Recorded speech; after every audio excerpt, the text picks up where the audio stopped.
Channel को subscribe करें और वीडियो सबसे पहले अपने मोबाइल पर पाने के लिए बेल आइकन को दबाएं। नमस्कार, मैं हूं अनिल वर्मा सेकर। रात के 10 बजे हैं और ये समय है बिग बुलेटिन का। कल कांग्रेस के सांसदों ने काले कपड़े पहन करके महंगाई के विरोध में, बेरोजगारी के विरोध में और जो जीएसटी लगाई गई है विभिन्न खाने पीने की सामग्री पर और सामान्य चीजों पर, उसके विरोध में संसद मार्च किया, विरोध किया और पुलिस से जूझे और गिरफ्तारियां हुई और तमाम सी चीजें हुई। राहुल गांधी ने एक बात कही कि अब भारत में लोकतंत्र नहीं रहा, तानाशाही की ओर हम बढ़ रहे हैं। और उसके पीछे कई तर्क भी उनके द्वारा ये दिए गए।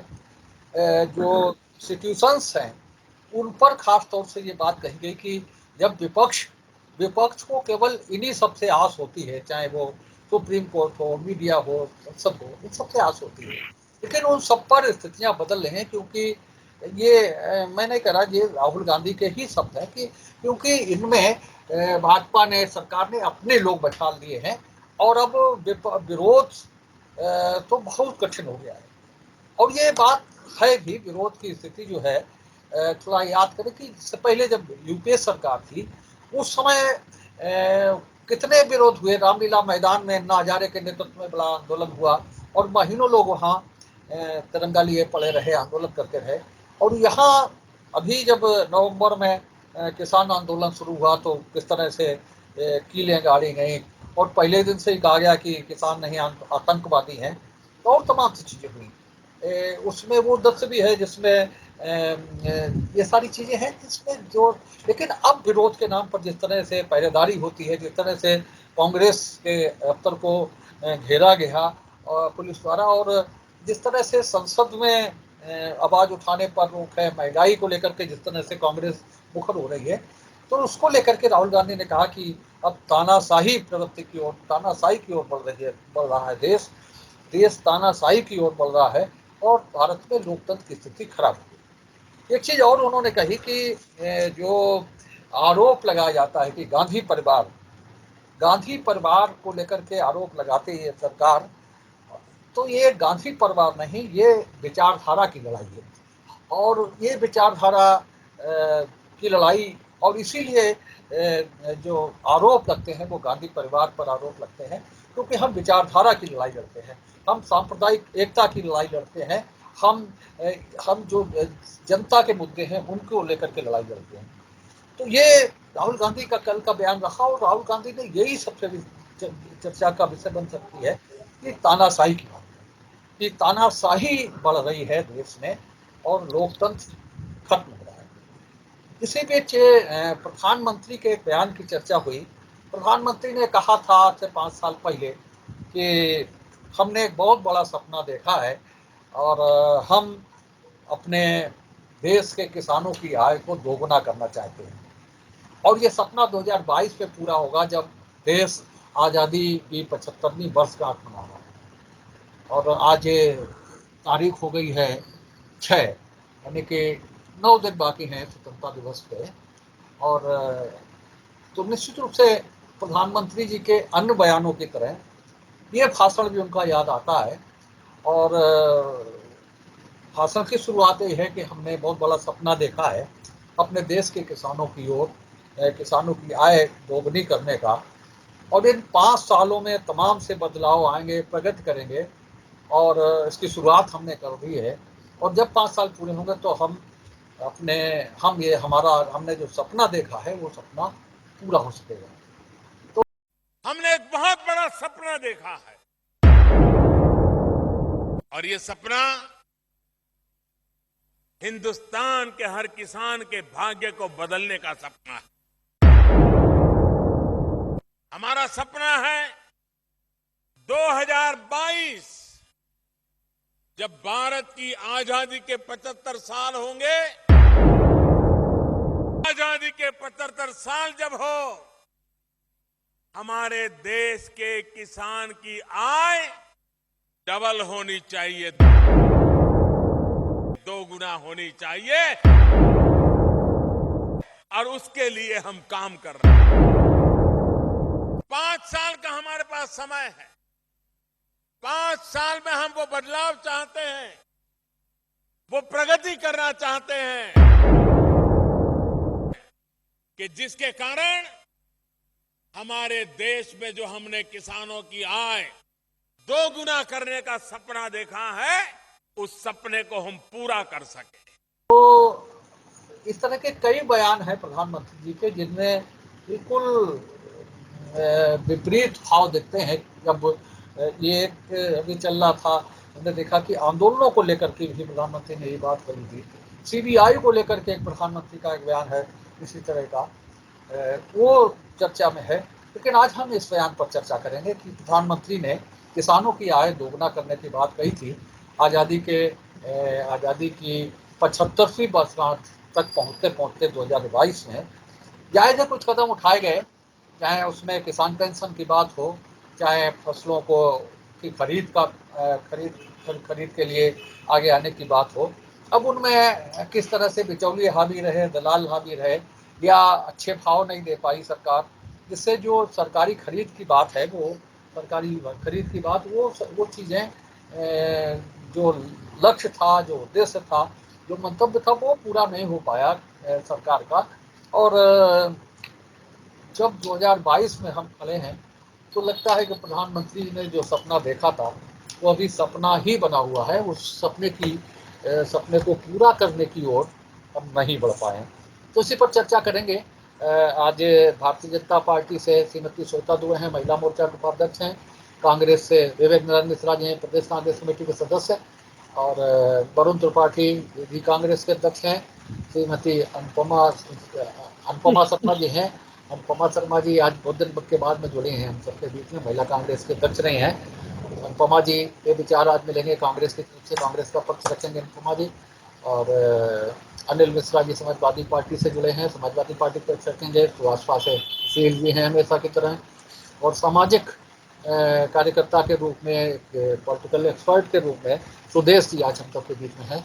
उनके भी विचार हम लोग अंत में जानेंगे और इस चर्चा का हिस्सा बनेंगे वो।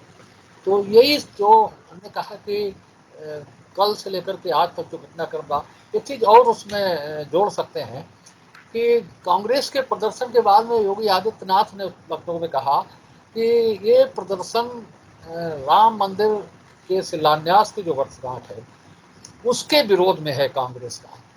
और कांग्रेस राम मंदिर के खिलाफ आंदोलन कर रही है।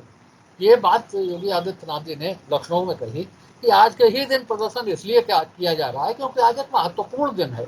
आज के दिन राम मंदिर का शिलान्यास हुआ था और आज उसकी वर्षगांठ है।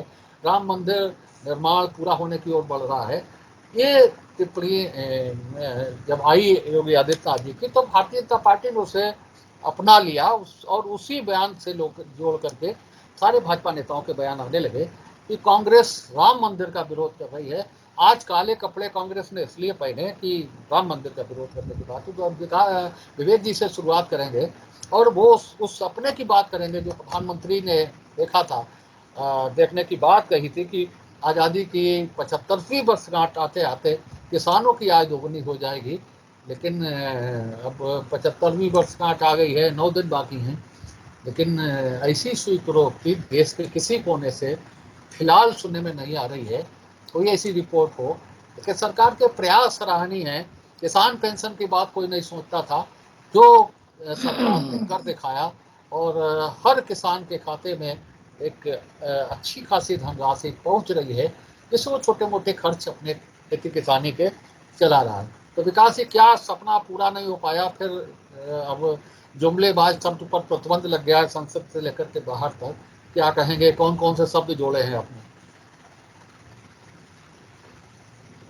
शेखर साहब, आज जो आपने विषय रखा और जो इसकी बाइट आपने दिखाई माननीय प्रधानमंत्री जी की, तो उस बाइट को देख के हमें लगता कि पूरे देश को और आप लोगों को भी याद आ गया होगा जिस शैली में वो अपनी चिरपरिचित शैली में बात कर रहे थे, अपनी बात रख रहे थे। आपको याद आ गया होगा कि 100 दिन में हम काला धन वापिस लाएंगे, सबके खातों में 15-15 लाख डालेंगे, यही शैली थी। जीएसटी देश के लिए घातक है, पहले कहते थे, बाद में जीएसटी लगाई तो कहा अब एक भी देश में कर चोर नहीं बचेगा। याद करिए, यही शैली थी दहाड़ने की। नोटबंदी को लेके कहा था कि इससे आतंकवाद, नक्सलवाद सब रुक जाएगा, और इसके बाद जो नकली नोट की समस्या है वो थम जाएगी। यही दहाड़ थी। तो आज वो सब चीजें याद आ गई। आप कह रहे हैं 5 साल पहले की प्रधानमंत्री जी ने कहा था, तो ये हमें लगता है ये फिल्म सपना 2017 की है क्या ये? क्योंकि हमने वादों की बारात भी 2014 में देखी। अब ये शायद सपना कहें इस फिल्म को, सपना 2017 कहें, या सपनों के सौदागर कहें, या शब्दों के सौदागर कहें, या सत्ता के सौदागर कहें, या सांसों के सौदागर कहें, क्योंकि सांसों पे भी 12% जीएसटी लगाने वाली सरकार है ये। और किसानों की बात, जिसके लिए बात आज आपने मुद्दा रखा है, तो आप देखिए कि अगर ये किसानों की सांसों से ही जीएसटी हटा दें 12% की, तब भी उनकी आय में इजाफा अप्रत्यक्ष रूप से हो जाएगा। ये यही घोषणा कर दें प्रधानमंत्री जी कि उनकी सांसों पे हम जीएसटी नहीं लेंगे, ये जो 12% लगा रहे हैं ये। तो आज ये, और दूसरी बात वर्मा जी कि ये सपने देखने वाले लोग नहीं है, ये सपने दिखाने वाले लोग हैं ये। और अगर सपने देखने वाले लोग होते तो शायद लाल किला नहीं दिखता, या आज सीनियर सिटीजन की जो रेलवे में सुविधा मिली हुई थी किराए में रियायत की, वो खत्म नहीं होती, या इन 8 सालों में देश पे कर्जा दुगना नहीं होता। अगर ये सपने देखने वाले होते, ये सिर्फ सपने दिखाने वाले हैं, और सपने दिखा के उससे सत्ता हासिल करने वाले लोग हैं ये। आप देखिए, आज इन 8 सालों में किसानों को ने सबसे ज्यादा हत्याएं किसानों की हुई हैं। इन 8 सालों में किसानों ने सबसे ज्यादा आत्महत्याएं की हैं। आज इन 8 सालों में किसानों की लागत दुगनी हो गई है, और इन 8 सालों में आज इनसे बीमा कंपनियों को सरकार की बराए मेहरबानी के 40,000 करोड़ रुपए का फायदा पहली बार आजादी के बाद बीमा कंपनियों को हुआ है, प्रधानमंत्री फसल बीमा योजना को लेके। और ये आंकड़े कांग्रेस के नहीं हैं, ये आंकड़े भारत सरकार के आंकड़े हैं ये। और हमारा निवेदन है कि आज इतने अहम मुद्दे पर केवल मुद्दे की अगर बात करिए ज्यादा अच्छा होगा, इधर उधर की बात न करी जाए। बिल्कुल बिल्कुल। सुशील, देखिए, पहले तो हमारे माननीय प्रधानमंत्री जी ने कहा था, आज वाइट जो चलाई थी उसी में कहा गया है कि मैं किसान की आयु दोगुनी कर दूंगा। तो ये सब लोगों ने देखी और सभी लोग जानते हैं कि किसान कितना आयु दोगुनी हो गई, किसान कितने गड्ढे में कितना ऊपर चला गया। आज वो स्थिति है किसान आदमी की। हमारे माननीय प्रधानमंत्री जी जिस तरह से दावे करते रहे, आज एक दावा नहीं किया है, आपको नहीं तो हम हार जाएंगे गिनते गिनते। सबसे पहले तो कि इन्होंने ये कहा था कि रोजगार में 2 करोड़ देंगे, अभी तक किसी को रोजगार नहीं मिला। आपने ये कहा कि रोजगार मिला तो है लेकिन उनका रोजगार छीन लिया। आपको पता होगा कि हमारी इंडियन आर्मी को 4 साल की नौकरी कर दी, तो ये भी एक रोजगार में ही है। वो इंडियन आर्मी को इस तरह से धोखा दिया गया कि आप उनको इस तरह से ढकेल दिया गया कि आप नौकरी लायक नहीं है। जब वो नौकरी टाइम पे होंगे तो उनके घर पे पहुंच जाएगी, आप अपने जाइए। ये रोजगार हमारे अभी हमारे कांग्रेस के प्रवक्ता थे कि किसान की मृत्यु कितनी हुई। ये तो भारतीय जनता पार्टी की सरकार जब बनी है तो सभी लोग जानते हैं कितने दंगे हुए, कितने ये बात आ जाती है। हम लोग आंदोलन करेंगे इस बेस पे, हमारा 2-3 ऐसी ज्ञापन दे सकते हैं, इसे भी आप आंदोलन के तौर मान लीजिए। दूसरी बात में धरना प्रदर्शन कर सकते हैं, इसे भी आप आंदोलन मान लीजिए। अगर हम लोगों को अगर रोका जाए तो इस बेस पे आंदोलन वाले उन पे सुनवाई नहीं होती, ज्ञापन देने जाते हैं तो हमें रास्ते में ही रोक लिया जाता है। तो क्या है ये? सरकार से मैं सवाल पूछना चाहता हूँ, क्या है ये? वरुण त्रिपाठी जी भाई साहब, देखिए भारत कृषि प्रधान देश है। 70% लोग साहब किसान पे प्रत्यक्ष या परोक्ष रूप से निर्भर हैं। आप देखिए कि किस तरीके की जो बयानबाजी पिछले 7-8 वर्षों से हो रही है 2014 के बाद, तो मैं उस पर नहीं जाना चाहूँगा, तमाम साथियों ने हमारे बात कह दी। आप देखिए कि किसानों की आय दोगुनी करने की बात कही। किसानों की साहब आय दोगुनी हुई हो, किसानों की आय तो साहब दोगुनी नहीं हुई, लेकिन कहीं ना कहीं सरकार ने इतने टैक्स साहब किसानों के ऊपर लगा दिए हैं, चाहे खाद बीज हो, चाहे डीजल हो, तमाम बिजली हो, तमाम ऐसे उपकरण हैं कृषि से संबंधित जिनके लिए किसान बहुत ही साहब हताश और लाचार है। दूसरी चीज आप देखिए कि किसानों की हित की बात आप ये किस तरीके से सरकार करती है। मुझे तो बड़ी हैरत होती है कि इन्हीं की सरकार में साहब खुले आसमान के नीचे लगभग 1000 के आसपास किसान जिन्होंने अपने प्राणों की आहुति दी साहब, आंदोलन कितने लंबे दौर तक चला, लेकिन ये जुल्मी साहब सरकार बिल्कुल मानने के लिए तैयार नहीं थी। और जबकि इन्हीं के गवर्नर सतपाल मलिक का ये बयान है ऑन रिकॉर्ड, उन्होंने साहब मीडिया को दिया था कि ये जो हरियाणा, पंजाब और तमाम प्रदेशों से जो किसान वहां आंदोलन पे बैठा है साहब, ये ना गोरों से डरे थे, ना मुगलों से डरे थे और ना इस सरकार से डरेंगे। ये साहब डरने वाले नहीं है, ये डटे रहेंगे आखिरी सांस तक। उसका ही परिणाम था कि कहीं ना कहीं तीनों कृषि कानून जिन्हें सरकार अपनी उपलब्धि बता रही थी साहब, इन्हें वापस लेना पड़ा, क्योंकि इन्हें मालूम है ये डटे रहेंगे, ये हटेंगे नहीं। आप साहब कीलें लगाई गई क्या इससे पहले?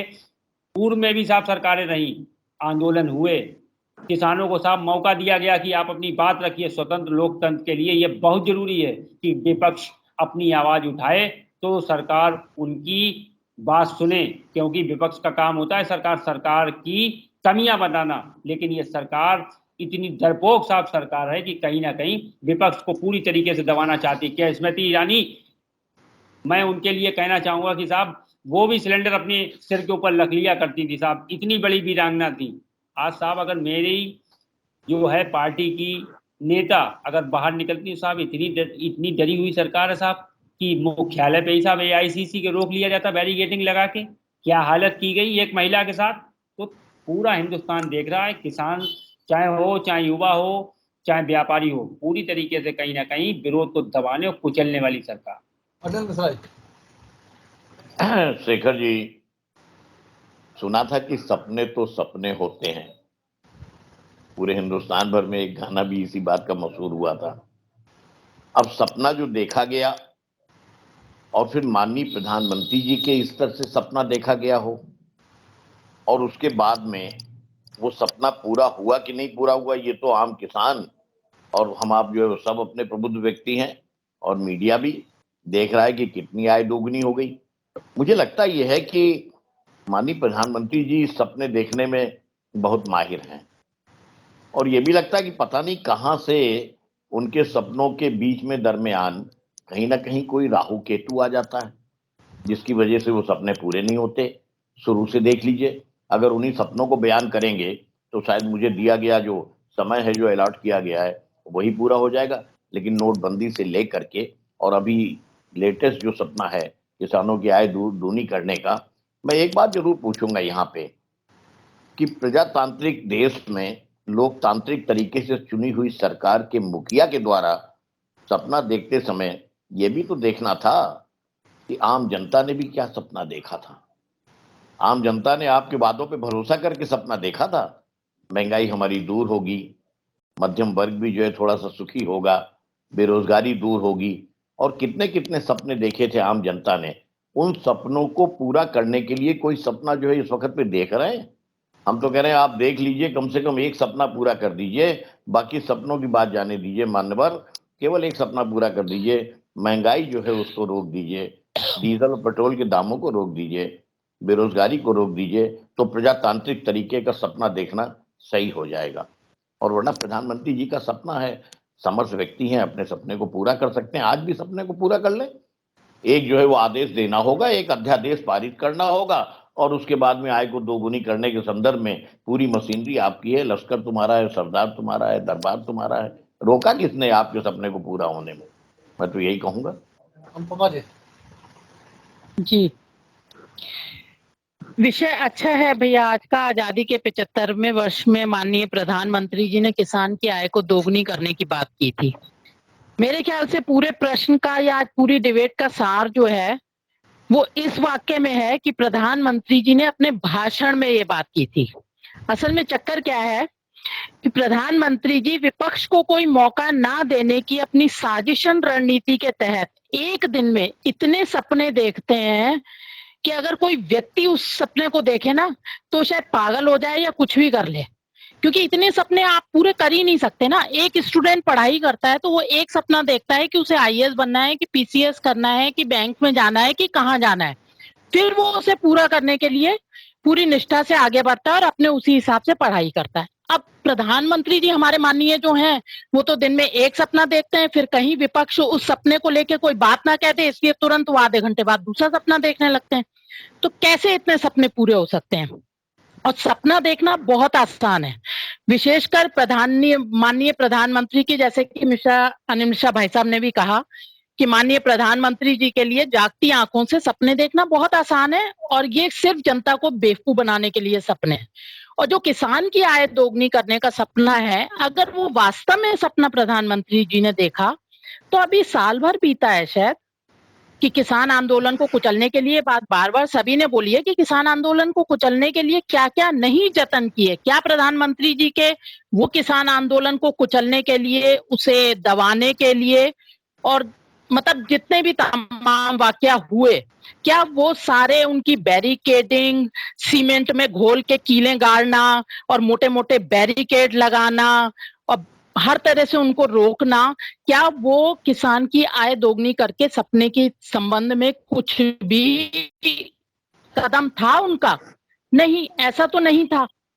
साथ ही साथ उनके अपने केंद्रीय राज्य मंत्री ने, गृह राज्य मंत्री ने, के बेटे ने अपने किसी रॉ में, अपने किसी उसमें अपनी गाड़ी से सरेआम 5-6 किसानों को कुचला। क्या हुआ जी? इलेक्शन से पहले साजिशन रणनीति के तहत उनके बेटे को बेल दे दी। वो बात तो ठीक है, माननीय सुप्रीम कोर्ट को मैं सलाम करती हूँ कि उन्होंने जो है उसको कैंसिल किया, लेकिन उससे क्या होता है? इनका तो जो चुनाव जीतने का सपना था वो पूरा हो गया। असल में क्या है कि प्रधान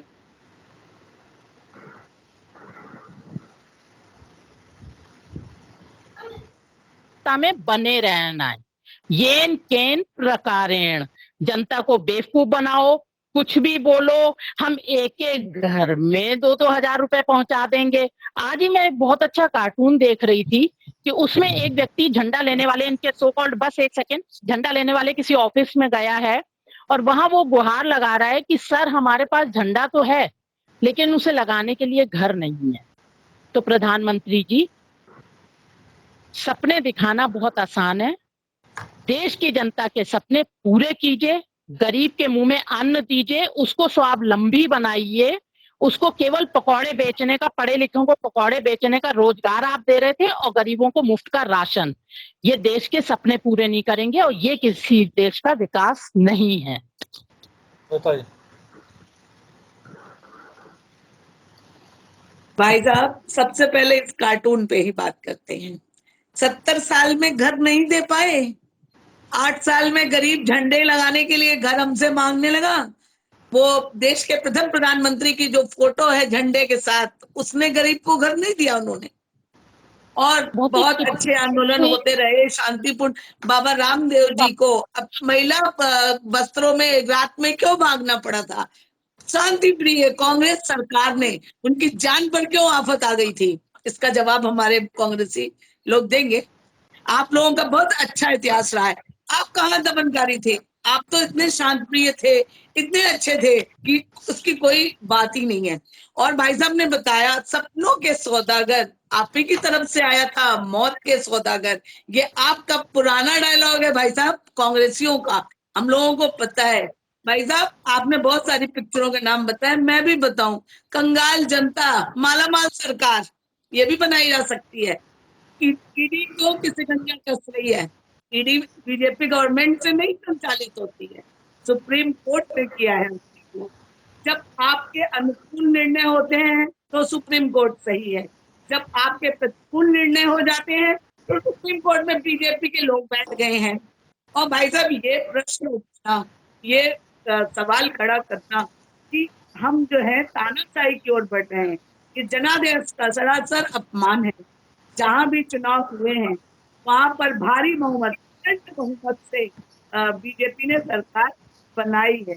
और आप किसानों की बात कर रहे हैं, आज वो ऐतिहासिक दिन है कि एक किसान पुत्र हमारे उपराष्ट्रपति बने हैं, और इससे पहले बनाया नहीं। एक आदिवासी महिला आज हमारे राष्ट्रपति हैं। अभी भी अच्छे दिन नहीं लग रहे हैं आपको? अभी भी बहुत बुरा लगता है, नहीं अच्छा लग रहा कुछ। सिर्फ मुझे यहाँ दिखाई पड़ रहा है कि जितने भी कांग्रेस और विपक्ष के लोग बहुत परेशान हैं। जनता हमारी परेशान नहीं है। जनता ने तो कह दिया है कि इस कीमत पर हम कष्ट सहलेंगे, लेकिन हमको चाहिए बीजेपी गवर्नमेंट। झंडा लगाना बुरा है, झंडे से पहले घर में झंडा लगाना किसने बोला बुरा है? गलत बयानी मत करिए। झंडा लगाना बोला किसने बोला बुरा है? आप बताइए, इस कपड़ा विरोध करने का इससे पहले काले झंडे दिखाए जाते थे, कल ये काले कपड़े पहन के प्रदर्शन का तो पहला मौका देखा भाई साहब। इससे पहले तो कभी नहीं देखा कि किसी पार्टी ने काले कपड़े पहन के प्रदर्शन किया हो। और सिर्फ राम जन्मभूमि शिलान्यास का दिन नहीं था भाई साहब, मैं उसमें कुछ और भी जोड़ना चाहूंगी। धारा 370 हटाने का दुख भी था आपको, ये भी उसमें जुड़ा हुआ है। धारा 370 है क्या, ये बताएंगी माननीय भाजपा की प्रवक्ता महोदया? बनाए रखिए। विषय नहीं है, और मैं किसानों के बारे में बताना चाहूंगी।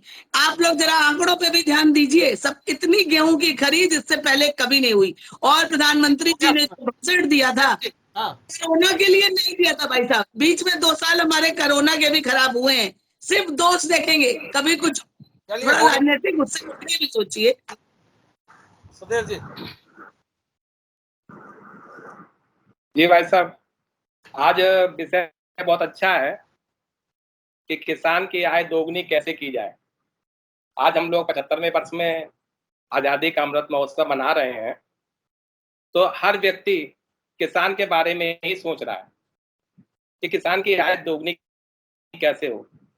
अनुपमा जी ने कहा कि स्वावलंबी किसान कैसे बने, ये सब बातें आ रही हैं। तो सबसे पहले 2 बातें जो अभी कही गई थी कि एक विचारधारा की लड़ाई है। वास्तव में ये विचारधारा की ही लड़ाई है। एक विचारधारा है जो धर्मनिरपेक्ष, एक विचारधारा है धर्म के सापेक्ष। इस विचारधारा की लड़ाई में पक्ष और विपक्ष चलेगा, इसमें कोई बात नहीं है। अगर वो कहते हैं कि तानाशाही चल रही है, तो दोनों पक्ष हैं। कांग्रेस ने भी इमरजेंसी लगाई थी, उनने भी एक प्रकार से तानाशाही करी थी, और ये भी तानाशाह है कि मतलब जो है कि आंदोलन नहीं होने दिए जा रहे हैं। आंदोलन करना लोकतंत्र में सबका अधिकार है, वो आंदोलन किए भी जाते हैं, लेकिन आंदोलन का कैसा स्वरूप हो इसको भी देखना बहुत आवश्यक है। कि जब हम किसानों की बात करते हैं, हम किसानों की आय दोगुनी की बात करने का सपना देखते हैं, तो किसी सरकार ने अगर वो 3 बिल लाए हैं, तो इन 3 बिल वालों को पहले सोचना चाहिए कि उससे शायद आय दोगुनी हो, तो उसको मौका भी देना चाहिए। आपने आते ही आते उसको आंदोलन को एक ऐसे लोगों ने हाईजैक कर लिया कि जो वास्तव में किसान नहीं, बहुत बड़े माफिया थे वो, जिसमें टिकैत थे और पंजाब के बड़े बड़े किसान थे। पहला जो 3 कानून थे उसमें सबसे पहला कानून ये था कि अगर पहले कानून पे ही अगर अमल कर लिया होता किसान, छोटे किसान, खेतिहर किसान अगर अमल कर लिए होते, तो आज हम लोगों की स्थिति बहुत अच्छी किसानों की होती। पहला ये था कि आप अपने माल को कहीं भी बेच सकते हैं। आप जानते हैं कि मंडी समिति में जो माल बिकता है, तो उसमें एक बड़े बड़े जो व्यापारी होते हैं, बड़े बड़े किसान होते हैं, उस माल को खुद वो उसके तय करते हैं कि आज बाजार का रेट क्या रहेगा। उस बाजार के रेट के भाव, अगर वो मंडी में वो सामान जा रहा है, अगर उस रेट को 20 रुपए में तय किया गया, तो कोई किसान 25 रुपए में नहीं बेच सकता है। हाँ। आपको आजादी दी गई थी, आप मंचा जहां बेचिए उसको। क्या परेशानी थी किसान को बेचने के लिए? उस पहले कानून के लिए हम जरूर वो थे, और उसके लिए हम मतलब चाहते थे कि वो किसान वो अपना माल कहीं भी मंचा बेच सकता है। लेकिन वो एक बड़े लोगों को वो उनका माल खरीदना होता है, वो बेचते हैं, ट्रकों में माल उनका लद के जाता है, और छोटे छोटे खेतिहर मजदूर अपनी जो 15 रुपए की कास्ट है उसको 10 रुपए में बेचते हैं, और वो 25 रुपए की कास्ट में वो जाता है सामान। ये हम आम बात बता रहे हैं, हम किसी पार्टी की बात नहीं कर रहे हैं। दो और कानून थे, हम उसका अभी भी विरोध करते हैं कि बड़े बड़े मतलब जो है माफियाओं को आपको नहीं देना चाहिए उसको। ठीक है। लेकिन ये पहला कानून जो था, इस कानून से हम लोग चाहते थे कि कम से कम उन गरीब किसानों को फायदा मिलेगा जो वास्तव में वो किसान हैं और किसानों की और उनको उसका मूल्य मिलेगा। मध्य प्रदेश में चूंकि ये लागू किया गया था, तो मध्य प्रदेश में उन्होंने जो वहां के किसान थे उन्होंने अपना बोलिए। उन्होंने मध्य प्रदेश में अपना जो गेहूं तिगुने दाम में बेचा। अगर वहां पे 1500 रुपए के रेट थे तो 45 रुपए मेरे पास लिखित लिखा हुआ है कि 4500 रुपए कुंटल के हिसाब से उन्होंने गेहूं बेचा। अगर वही मंडी समिति में जाता तो वो 2000 के रेट से 1800 रुपए रेट से बिकता। तो सबसे पहली बात तो ये है, अगर हम केवल सरकार के ही उससे चाहेंगे उसकी किसी किसान की आय दोगुनी हो जाए, तो दोगुनी किसान की आय नहीं हो सकती है। तो इसके लिए आवश्यक ये है कि हम लोग तो भाई गौ आधारित प्राकृतिक खेती, लाभ अपार, भरपूर पैदावार। अगर हम गौ आधारित खेती करेंगे तो उसके लाभ अपार होंगे और भरपूर खेती। क्या इससे पहले खेती नहीं होती थी? क्या ट्रैक्टर से पहले क्या खेती नहीं होती थी? क्या किसान समृद्ध नहीं था? और किसान समृद्ध था। सबसे बड़ी बात देखिए, किसानों की बात हो रही है और किसानों से हट के अगर दूसरी बातें जो हुई हैं तो उसमें आप सिर्फ एक किसानों की आज बात आप कर रहे हैं कि किसानों की आय दुगनी करने के लिए, तो किसानों की आय दुगनी करने की बात, लेकिन कुछ 8 सालों में जो किसानों के लिए कार्य हुए हैं जरा उन पे उसका जवाब किसी ने नहीं दिया कि इन 8 सालों में सबसे ज्यादा किसानों की मौतें हुई, सबसे ज्यादा इन किसानों ने आत्महत्याएं की। और लागत की बात देखिए, इन 8 सालों में एक भी हमारे बता दीजिए कि जिसकी लागत कम हुई हो। सारे सामान की जो किसान को लग चाहिए लागत की है, वो सारी लागत दुगनी हो गई। चौथी बात देखिए आप कि ये शायद आजादी के बाद पहला मौका था कि हमारे देश के अन्नदाता को बदनाम किया गया और उसके बाद उनके आंदोलन में कील कांटे लगाए गए। शायद आतंकवादियों को लिए भी आपने ऐसा ट्रीटमेंट नहीं किया होगा जो देश के किसानों के लिए सरकार ने किया। ये पहला मौका है, ये इतिहास बना है ये। दूसरी बात आप देखिए कि किसानों की आज हमारे भाजपा के प्रवक्ता बताएं एक भी सामान कि जिसकी किसान की लागत इन 8 सालों में कम हुई हो। लागत दुगनी हो गई है, आय दुगनी नहीं हुई है। चलिए और किसे बोलना? हाँ बोलिए, अनुपमा जी बोलना। हाँ शेखर जी एक एक करके बोलिए, 1 मिनट। हाँ अगर इजाजत हो तो मैं कहूँ। बोलिए। हाँ 1 मिनट। हाँ देखिए, जहां बात आय दुगनी और इसकी महंगाई की बात है, हम केवल एक सुझाव तो ये दे रहे हैं भाई मेरे, अगर कहीं डीजल और पेट्रोल के दाम को ही अगर कम कर दो तो शायद जो है वो काफी कुछ हर एक के दाम में सुधार हो जाएगा। चलिए हम तो एक ही बात कहेंगे, हमारे सम्मानित प्रवक्ता भाजपा के भी और सब लोगों ने अपनी बात रखी। ये सपने जो देखे गए, ये सपने अगर हम बदल दें इनको कि सपने दिखाए गए और वादे किए गए थे कि जिससे आप शांति के साथ जो है हमें काम करने दीजिए, तो मुझे याद आती 2 पंक्तियां कि सब कुछ है अपने देश में, रोटी नहीं तो क्या। सब कुछ है अपने देश में, रोटी नहीं तो क्या, वादा बदन लपेट लो, लंगोटी नहीं तो क्या। हमें इससे क्या मतलब है? क्या देख रहे हो, क्या दिखा रहे हो, हमें क्या दे रहे हो, आम जनता को क्या दे रहे हो? महंगाई खत्म करो, बेरोजगारी खत्म करो। हम सपना दिखा रहे हैं आपको, हमारे सपने को पूरा करो आज की तारीख के बाद। बोलिए बोलो ना। देश की एक बात कही थी कि किसानों के पास जो है वो 1 मिनट वरुण कि बिल 1 मिनट वरुण कि किसानों का जो पहला बिल था 3 बिल में से वो लागू किया जा सकता था। तो क्या भाजपा की सरकार ने ये किसानों को ऑप्शन दिया था कि वो केवल 1 बिल लागू कर सकते हैं? उन्होंने तो तीनों बिल मुसल्लत किए थे ना। नहीं जवाब में दीजिएगा आप। और दूसरी बात देखिए, उस समय आंदोलन चल रहा था, उन्होंने कहा था आप अपनी राय दीजिए। उस समय राय उन्होंने अपनी कितनी बार तो किसान नहीं लेकिन कितनी बार तो किसान गए थे बात करने, उन्हें बात करने कहाँ दी?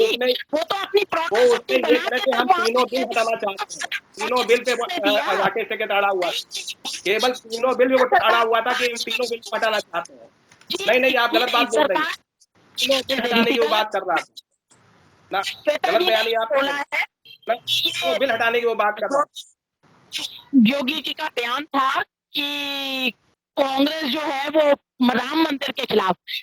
योगी जी भाजपा सब चीज छोड़ दें, कांग्रेस राम मंदिर के खिलाफ नहीं है, डे वन से नहीं है। राजीव गांधी जी ने पहले शिलान्यास किया था, राजीव गांधी जी ने राम मंदिर का ताला खुलवाया था।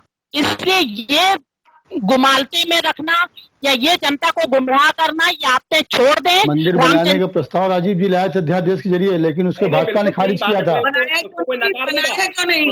अध्यादेश लाने को तैयार थे राजीव जी, लेकिन ये भाजपा ने विरोध किया उस अध्यादेश का, जिससे मंदिर नहीं बन पाया वो, क्योंकि इनको राजनीति करनी थी मंदिर के ऊपर। गलत। आज भाजपा के लोग बताएं कि भाजपा ने विरोध क्यों किया उसमें, जब राजीव जी अध्यादेश लाए थे 1991 में, तो उसका विरोध भाजपा ने क्यों किया? क्योंकि आपको राम जी के जरिए आपको सत्ता चाहिए थी, इसलिए आपने उस अध्यादेश को नहीं लाने दिया। राम ने सत्ता ले ली, आप ले लेते दोनों चाहिए थे आपको। विवेक भाई साहब एक मिनट देखिए, हमने ले ली, आप नहीं ले पाए। पहले बोलिए, किसानों बताइए, किसानों के एक आइटम बताइए जिस पर लागत बढ़ी है, बताइए। किसान की बात करिए, एक भी आइटम बताइए किसान की लागत जुड़ी है। बात करना चाहती हूँ, आप सुनिए। लागत किसान की बढ़ी है। मीटिंग भाई साहब देखिए, खाली लोग वहाँ पर नहीं बैठते हैं भाई साहब, हर पार्टी का। एक मिनट बढ़ो भैया, सुनिए, जवाब का प्रश्न है तो जवाब भी सुनिए। सारे लोग प्रश्न पूछेंगे, जवाब देने वाला कब देगा अपना जवाब? जीएसटी कमेटी की जब बैठक होती है तो खाली बीजेपी के लोग नहीं आते हैं, हर पार्टी, हर उसका वहां पे प्रतिनिधि होता है। आप अंदर होते हैं तो आप हर बात पे ओके करते हैं। अगर आपको सही मायने में देश की जनता, गरीब किसान की चिंता है तो आपको वहां पर विरोध करना चाहिए। आपने कैसे ये बिल पास कराया सब जीएसटी वाला, आपने वहां क्यों नहीं विरोध किया? 22 राज्यों में सरकार आपकी है, 22 मुख्यमंत्री वहां आके बैठे होते हैं। अगर वो उसको चाहें तो कांग्रेस की वहां आवाज कुछ नहीं हो सकती है। इस तरह के देश गुमराह मत करिए आप। ये 22 मुख्यमंत्री आके होते हैं वहां पे, तो अगर आप प्रस्ताव रखेंगे तो कांग्रेस के प्रस्ताव वहां अमान्य हो जाएगा, ये जानिए आप ये। इसलिए कांग्रेस की बात ना करिए आप ये। हाँ, जहाँ बहुमत होगा तो प्रस्ताव मान्य होगा। भाई साहब एक मिनट, भाई साहब एक मिनट देखिए कि काले कपड़े को भी कहीं ना कहीं माननीय योगी जी ने धर्म और आस्था से साथ जोड़ दिया। दूसरी चीज, सभी दो कपड़े हैं ये, सुन तो लीजिए बात है। अब आप सुन तो लीजिए। विरोध को भी कहीं ना कहीं धार्मिक एंगल दिया, विरोध को भी कहीं ना कहीं धार्मिक एंगल दिया। दूसरी चीज, हमारे अभी साथी बड़े साथी ने जिस तरीके से कहा कि साहब किसान आंदोलन को साहब हाईजैक किया गया माफियाओं के द्वारा, और मंडी समिति में बड़े बड़े व्यापारियों ने किस तरीके से साहब किसानों का शोषण किया। एक मिनट सुन लीजिए एक मिनट भाई देखिए जी। हाँ कि बड़े व्यापारियों ने किस तरीके से साहब छोटे किसानों को का साहब शोषण किया। तो साहब आज हमारे बीच माननीय सुषमा स्वराज जी, मैं सुन तो लीजिए एक मिनट, सुन तो लीजिए आप देखिए। आज हमारे बीच सुषमा स्वराज जी नहीं है। कहीं ना कहीं उन्होंने कहा था कि बड़े व्यापारी किसानों का साहब एटीएम होते हैं। तो साहब मैं स्वयं कंफ्यूज हूँ कि भाजपा के हमारे साथी क्या कहना चाह रहे हैं कि माननीय सुषमा स्वराज जी आज हमारे बीच नहीं, वो बड़े व्यापारियों को किसानों का एटीएम साहब संसद में खड़े होके ऑन रिकॉर्ड स्पीच साहब वो बताती थी। और एक बड़े साथी हमारे कह रहे हैं कि साहब ऊपर चली गई हैं, उनकी बात क्या कर रहे हो भाई साहब? उन्होंने किसानों का एटीएम साहब बताया। भाजपा के साथी स्वयं कंफ्यूज है, मुझे समझ ही नहीं आ रहा। सरकार किनारे लगा दिया, कलराज मिश्रा, मुरली मनोहर जोशी, अडवाणी, इनको किनारे लगा दिया, वो तो ऊपर चली गई हैं, उनकी बात कहाँ? इसलिए वो तो बात खत्म उनकी। पूरा भाजपा कंफ्यूज है क्योंकि भाजपा के चुने हुए माननीय कंफ्यूज नहीं है, ये गुमराह करते हैं।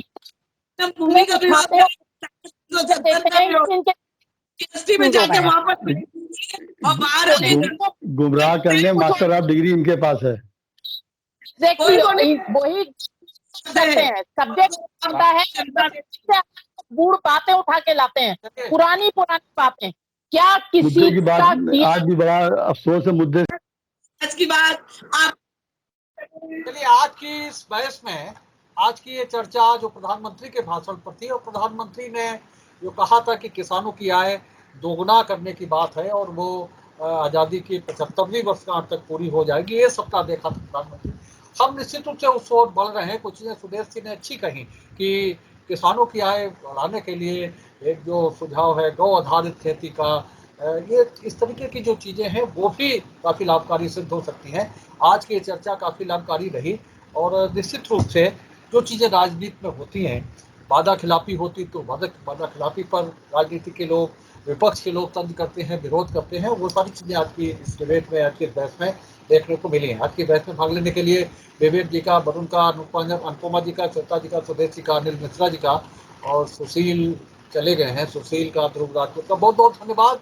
हम अगले सप्ताह फिर मिलेंगे और अगले सप्ताह निश्चित रूप से स्वतंत्रता दिवस के पूर्व का सप्ताह होगा। हम राष्ट्रीयता की चर्चा करेंगे, जो अभियान चल रहा है हर घर तिरंगा, उसकी चर्चा करेंगे और तमाम से मुद्दे हैं उन पर चर्चा करेंगे। तब तक के लिए इजाजत दीजिए। शुभ रात्रि। शुभ रात्रि, नमस्कार। तब तक अगले सप्ताह तक एक सपना और जो है सामने आ... उम्मीद है आपको हमारी ये खबर पसंद आई होगी। आप इसे लाइक करें, अपने दोस्तों के साथ शेयर करें और कमेंट करके अपनी प्रतिक्रिया बताएं। अगर आप पहली बार हमारे चैनल से जुड़ रहे हैं तो चैनल को सब्सक्राइब करना ना भूलें। यही निवेदन आपसे है।